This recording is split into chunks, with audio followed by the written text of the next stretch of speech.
Hello again everyone, Lucas Berry here for White Oak Rail, and before we go and start the video, I wanted to just say thank you to each and every single one of you. I don't know if you've noticed anything, but we as a channel have recently hit a milestone.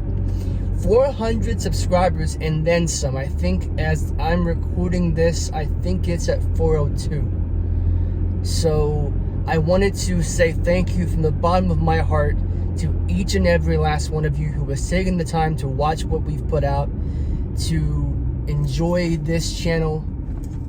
It means so much to me. It really does. I just have fun doing this. I really do. This is really fun for me. I don't even view it as something that, like, I want it to do well, because we all do. But I'm not sitting here going, if this YouTube channel doesn't do well, then why am I even doing it? Because it's just fun. That's what we're doing. We're having fun. We're going out, we're showing you trains, we're teaching a little bit about what we're seeing and where we're seeing it at, and it's really fun to do. So this video wasn't planned as being a 400 subscriber special, but it basically became one. We've got some really cool catches in this one. There are 3 trains in this video: a reroute, a foreign power, and a foreign power with on a reroute. I beg your pardon. I'm trying to talk and drive, just, you know, whole nine. But anyway, there's 3 really impressive trains here. Before we get into that, I wanted to talk to you a little bit about what exactly we're going to be seeing. I mentioned we're going to have a reroute, foreign power, and foreign power on a reroute. So let's go over a little bit of these terms here. Let's just kind of familiarize ourselves with what we're dealing with here. When I say foreign power, I don't necessarily mean a locomotive from another country, although that can happen. You can have a Canadian Pacific, Canadian National, or even a Ferromax locomotive on your train, and that is foreign power so long as it's not operating on their own rails. So for me, I live on the CSX.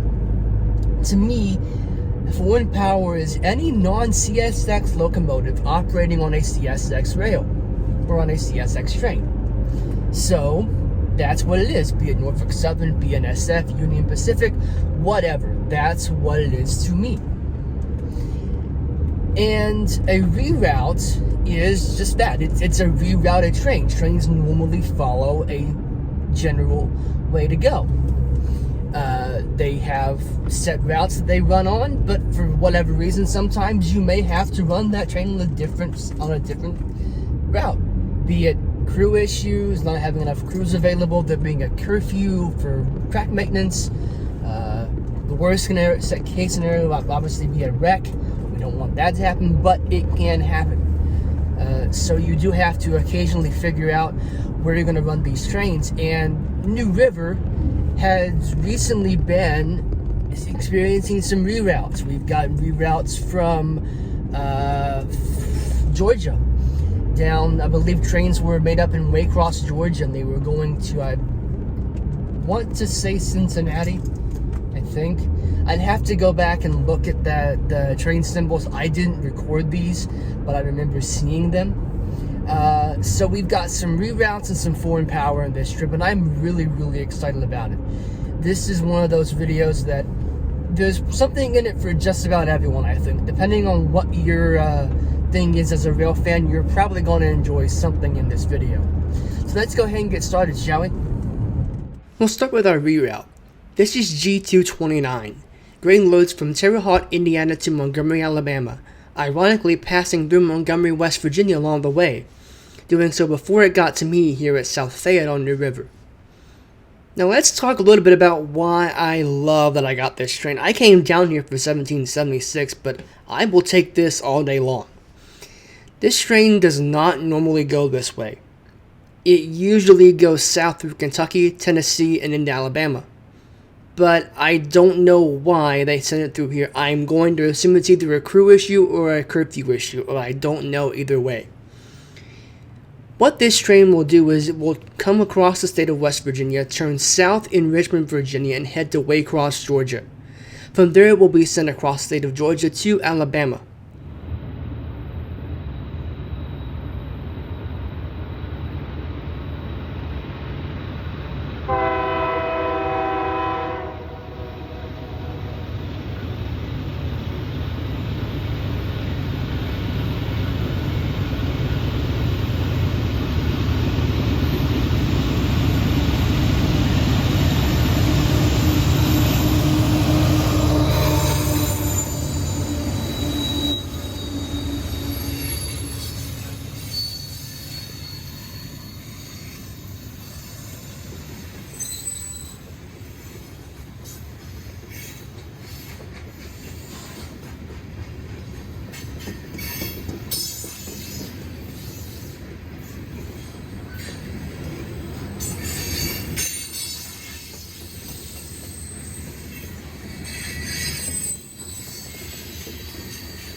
Now to the casual observer, this looks just like any other grain train we get through here.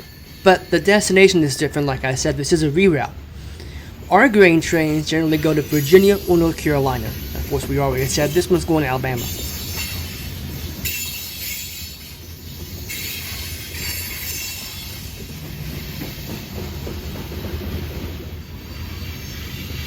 Now this was already a pretty cool catch, but to see an EMD road locomotive, that's pretty cool. You don't see that too often on CSX.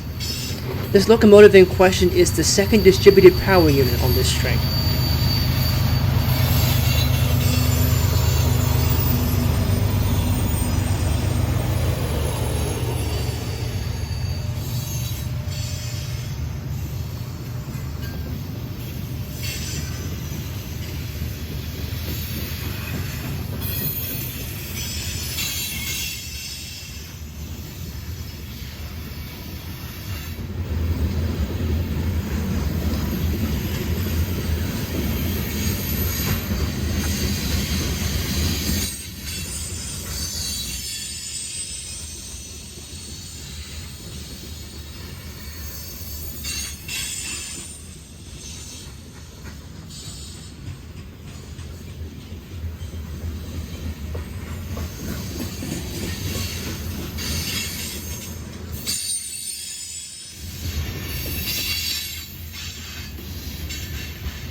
Okay, one last cool thing on this train. Check out this old timer still on the job amidst all these new covered hoppers. Well, relatively new.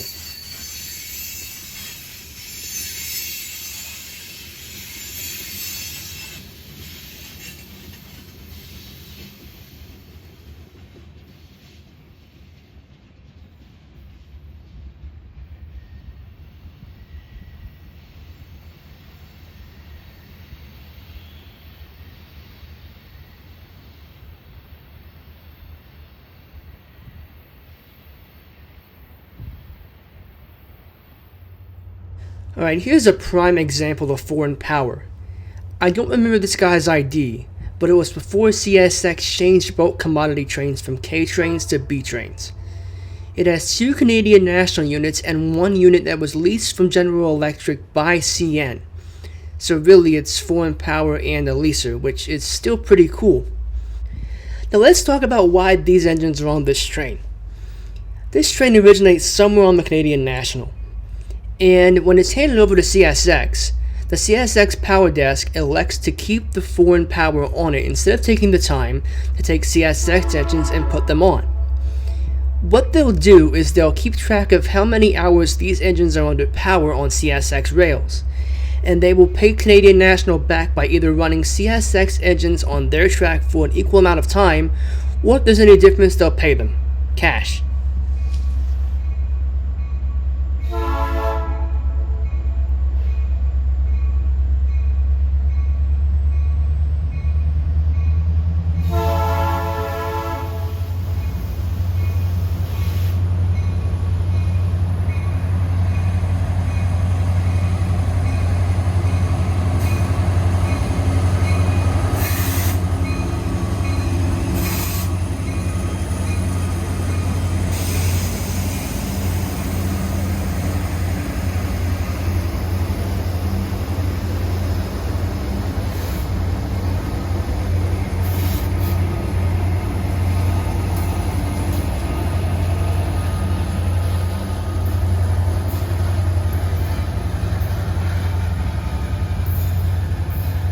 Just like our reroute earlier, this train will head over to Richmond, and it will turn south to North Carolina.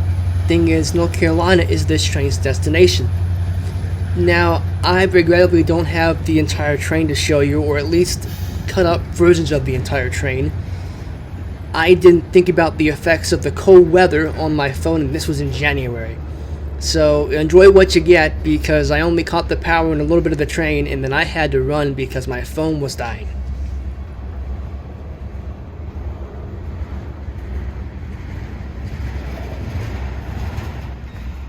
We'll take a break from our reroutes and foreign power here for something that's really kind of cool, and I was really glad I got it. All CSX power here, but there's a really cool part of this. This coal train that actually met the Canadian National units here in Thurmond has every modern CSX paint scheme on it. YN2, YN3, the boxcar, and the new .com scheme. That was really, really cool. I'm glad I took the time to film this. I only thought I was going to get the Canadian units, but you know what? This was really cool.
This is another instance where I only have the power in some of the train.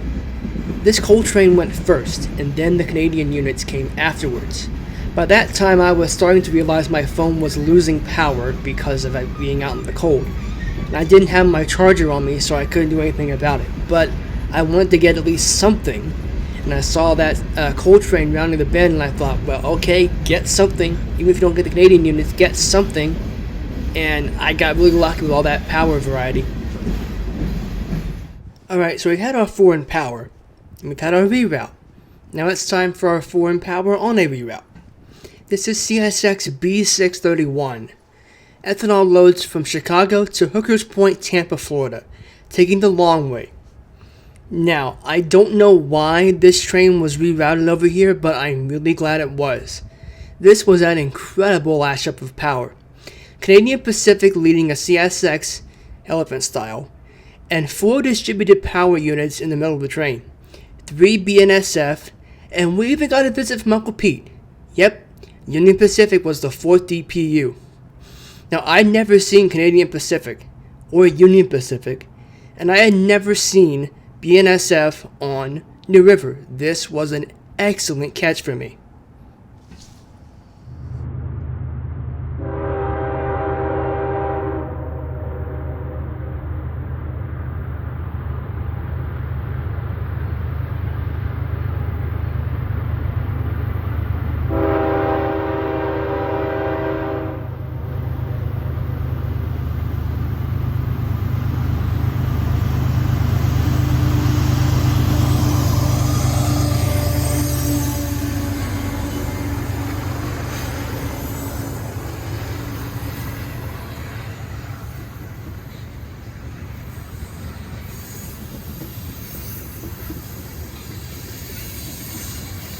Let's talk about this train's routing.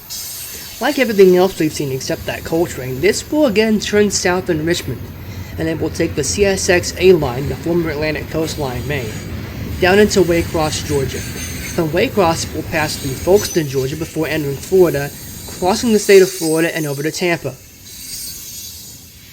Now, normally I would have a variety of shots by now, but since one of the reasons I was here was that distributed power, I just decided to, you know what? I'm just going to point it in the direction the distributed power is coming from, and I'm going to wait. This is a long train. I know I'm going to have time to get some more shots after this distributed power passes. So that's what I did, and it felt like forever getting that DPU back there.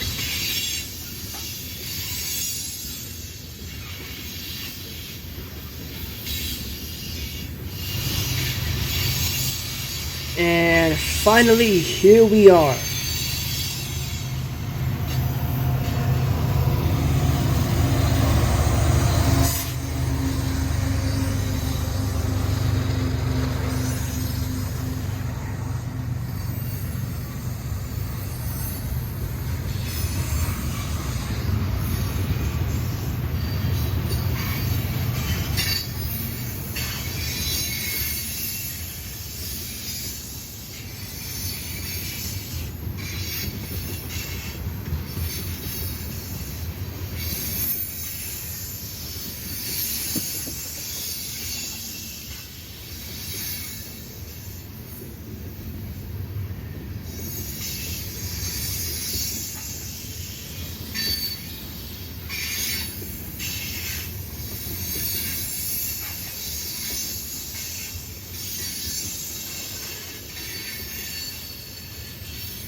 Well, thanks for watching the video.